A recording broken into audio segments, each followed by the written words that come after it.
اللہم صلی علی سیدنا محمد نحمده ونصلی علی رسوله الکریم اما بعد فاعوذ باللہ من الشیطان الرجیم بسم اللہ الرحمن الرحیم قال اللہ تبارک و تعالی فاسألوا اہل الذکر ان کنتم لا تعلمون وقال اللہ تبارک و تعالی فی مقام آخر ولا تقف ما لیس لک به علم صدق اللہ مولانا العلی العظیم۔ میں نے آپ کے سامنے 2 آیتیں تلاوت کی ہیں، ان 2 آیات کی مختصر تشریح میں عرض کروں گا۔ اس سے پہلے بطور تمہید کے یہ بات جاننا ضروری ہے کہ اللہ تعالیٰ نے ہمیں دنیا میں بھیجنے کے بعد آزاد نہیں فرمایا۔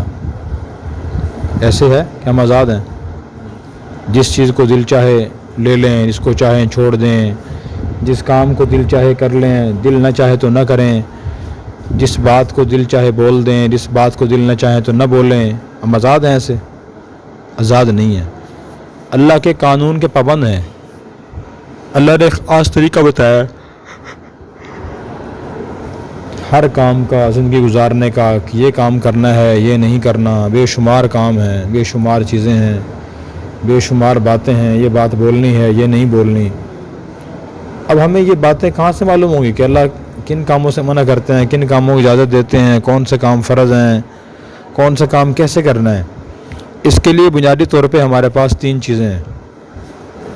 نمبر 1 قرآن کریم، نمبر 2 نبی کریم صلی اللہ علیہ وسلم کی حدیث مبارکہ، اور نمبر 3 اسوہ حسنہ، یعنی آپ صلی اللہ علیہ وسلم کی زندگی مبارک، آپ نے زندگی کیسے گزاری ہے۔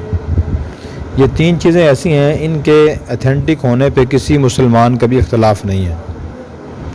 کوئی مسلمان نہیں کہہ سکتا کہ معاذ اللہ قرآن کریم کو نہیں پڑھنا چاہیے، سمجھنا نہیں چاہیے اسے۔ اگرچہ سمجھنے والے، عمل کرنے والے بہت کم ہیں، لیکن ہر مسلمان جانتا ہے کہ یہ بات درست ہے، قرآن کریم کو پڑھ کر اس کے مطابق عمل کرنے کی کوشش کرنی چاہیے۔ اسی طرح آپ صلی اللہ علیہ وسلم کی حدیث مبارکہ ہیں، ایتھینٹک چیز ہے۔ اور اسی طرح سیرت رسول آپ صلی اللہ علیہ وسلم کی زندگی مبارک، تو ہمیں ان چیزوں کو دیکھنا چاہیے۔ قرآن کریم میں اللہ نے یہ فرمایا فاسألوا اہل الذکر ان کنتم لا تعلمون، اگر تمہارے پاس علم نہیں ہے تو تم اہل علم سے پوچھ لیا کرو، اہل علم سے پوچھ کر عمل کیا کرو۔ اب یہ 3 چیزوں کو آپ کے پاس علم تو پورا نہیں ہے، نہ قرآن شریف مکمل آپ نے تفسیر سے پڑھا ہوا ہے، نہ ساری حدیث پڑھی ہیں، نہ مسائل شریعت پڑھے ہوئے ہیں، نہ سیرت کو آپ جانتے ہیں، یا آپ کو اہل علم سے پتہ چلے گا، ان سے پوچھنا پڑے گا، ان سے پوچھنا ضروری ہے۔ اگلی آیت میں فرمایا ولا تقف ما لیس لک بعلم، تمہیں جس چیز کا علم نہ ہو تم اس کے پیچھے نہ پڑا کرو۔ پیچھے نہ پڑنے کا مطلب یہ اس بارے میں فیصلہ خود نہ کرو، کسی کو اس کے بارے میں مشورہ نہ دو جس چیز کا علم نہیں ہے۔ ہمارے معاشرے میں 2 شعبے ایسے ہیں جن میں لوگ بہت ذرا بے احتیاطی کرتے ہیں، عمل کرنے میں بھی، مشورہ لینے میں بھی، اور مشورہ دینے میں بھی۔ وہ 2 شعبے کون سے ہیں؟ ایک میڈیکل سائنس کا شعبہ ہے،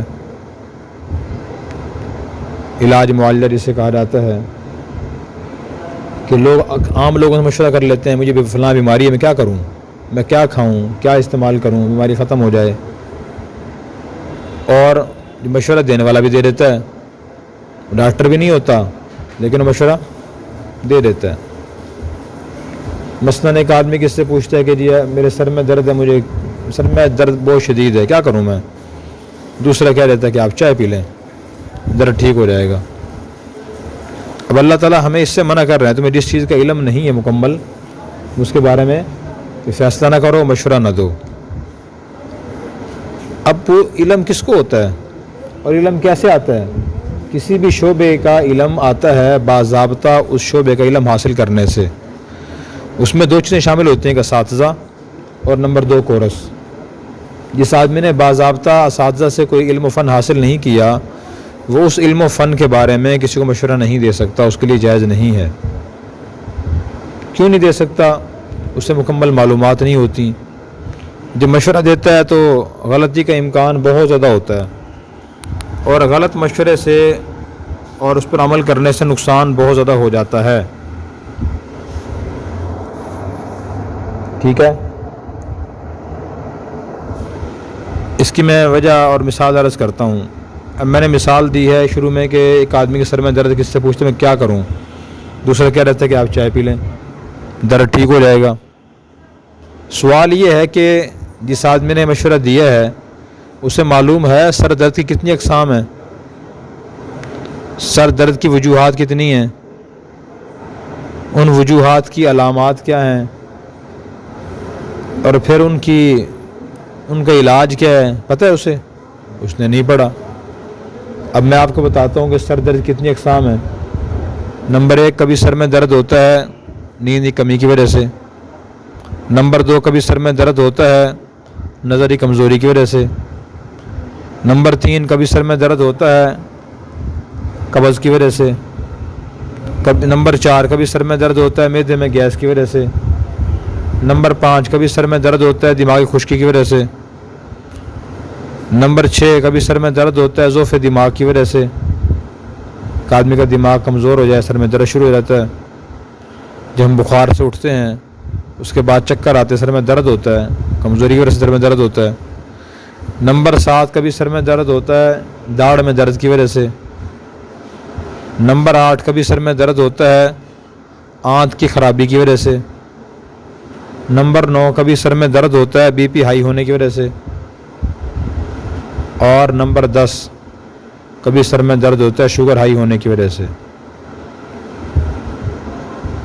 اور بھی اقسام ہوں گی لیکن فی الحال میرے ذہن میں یہ آئی ہیں. کچھ نہ کچھ میرا بھی طب اور میڈیکل سے تھوڑا تعلق ہے.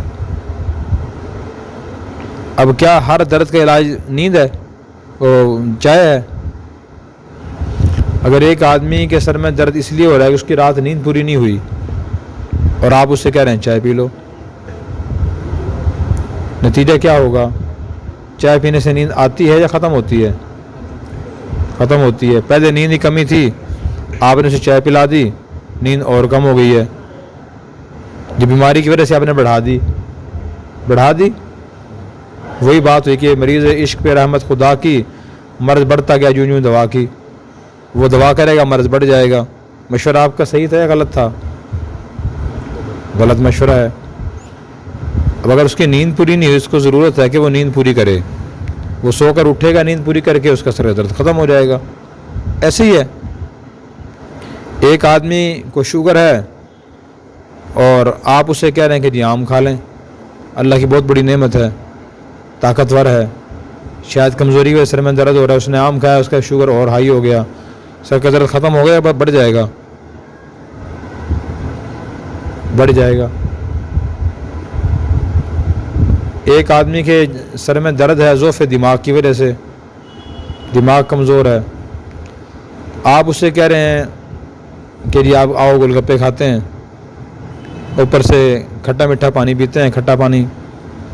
تو کھٹی چیزیں دماغ کو اور نقصان دیتی ہیں, کمزور کرتی ہیں. ہاں کبھی سر میں درد ہوتا ہے بخار کی وجہ سے.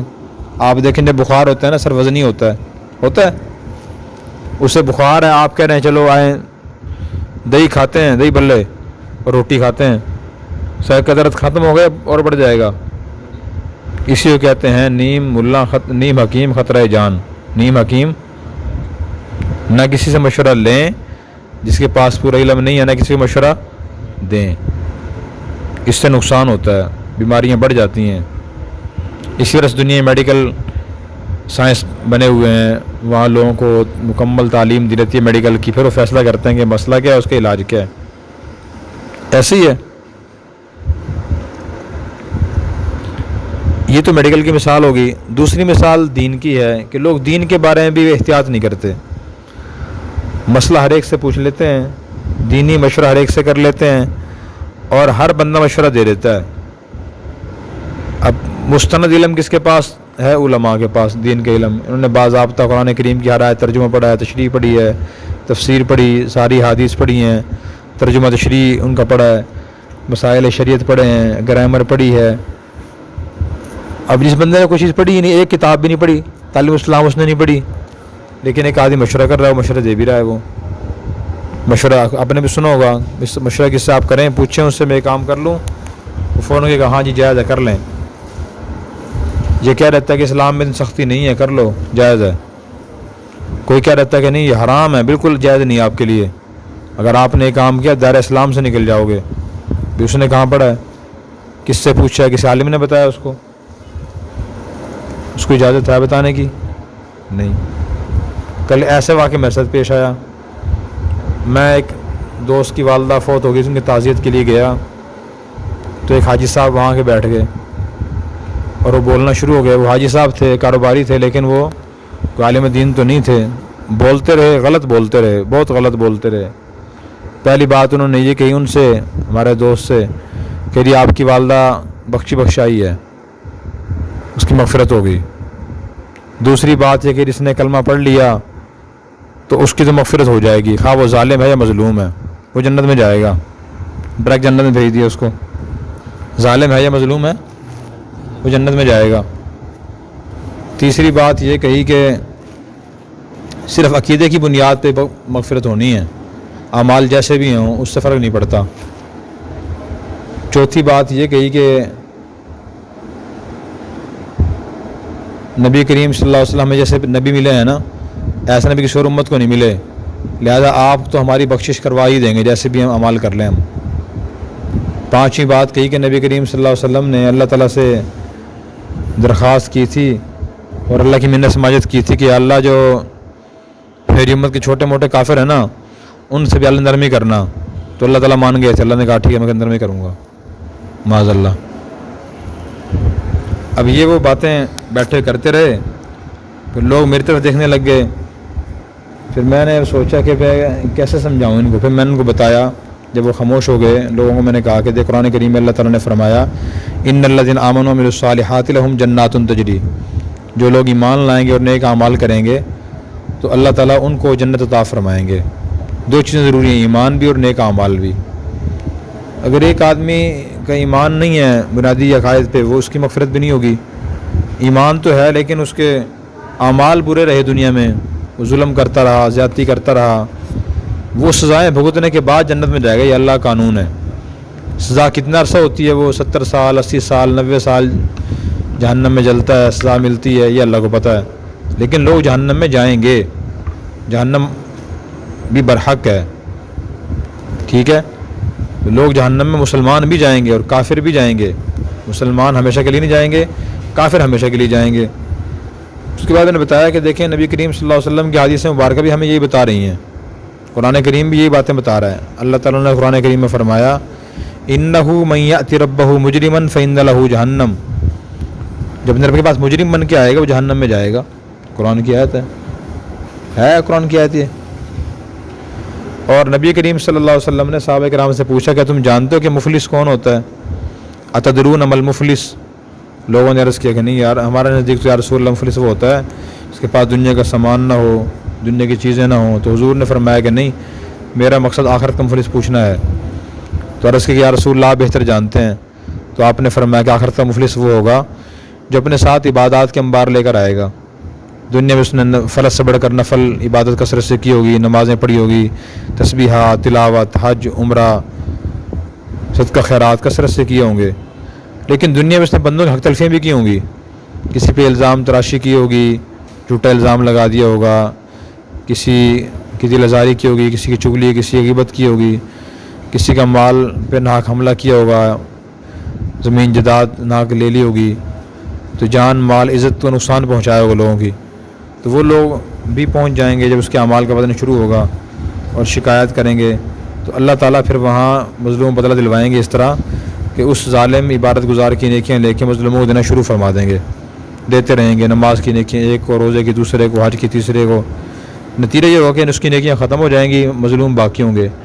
پھر اللہ تعالیٰ مظلوموں گناہ لے کے اس کے ترازو میں ڈال دیں گے. تو حضور نے فرمایا کہ دیکھیں اصل غریب نادار یہ آدمی ہے. تو دیکھیں یہ حقیقت ہے. اللہ کی رحمت بھی برحق ہے. رحمت کا مطلب یہ ہے کہ ایک مسلمان اللہ کے قانون کو دیکھ کے عمل کرنے کی پوری کوشش کرتا ہے، گناہوں سے بچتا ہے، پھر اس سے کبھی کبھی گناہ ہو جاتا ہے غلطی سے، لا علمی سے، تو توبہ استغفار کر اللہ تعالیٰ معاف کر دیں گے. یہ رحمت کا مطلب. رحمت کا مطلب یہ نہیں ہے ایک آدمی نہ دین کو پڑھتا ہے، نہ سمجھتا ہے، نہ عمل کرتا ہے، لوگوں پہ ظلم کرتا ہے، زیادتیاں کرتا ہے، اس سے ہم کہہ رہے ہیں بھائی آپ کی مغفرت ہو جائے گی. کلمہ پڑھا ہوا نا آپ نے، آپ مسلمان نبی کی امت میں ہو نا، آپ کی مغفرت یقینی ہے. اس کا نتیجہ کیا ہوگا؟ وہ اور بدعمل بنے گا اور ظالم بنے گا، ظلم زیادتی کرے گا. تو اس لیے میں عرض کر رہا تھا کہ 2 شعبے ایسے ان کے بارے میں ہمیں نہ بغیر تحقیق کے مشورہ دینا چاہیے، نہ دینا چاہیے، اور اس بارے میں بہت احتیاط کرنی چاہیے. ٹھیک ہے کہ اہل علم سے بات پوچھیں، اہل علم کی بات پہ ہم مشورہ کر کے عمل کریں، اور اگر پورا علم پاس نہیں ہے تو کسی کو دینی لیکچر نہ دیں. دینی لیکچر کوشش کرنے نہ دیں. جب دینا ہو تو جتنی اتھینٹک معلومات کسی عالم سے ملی ہوں اتنا ہی دیں، اس سے آگے نہ بڑھیں. اللہ تعالیٰ ہمیں عمل کرنے کی توفیق عطا فرمائے. Subscribe now and press the bell icon. Never miss an update.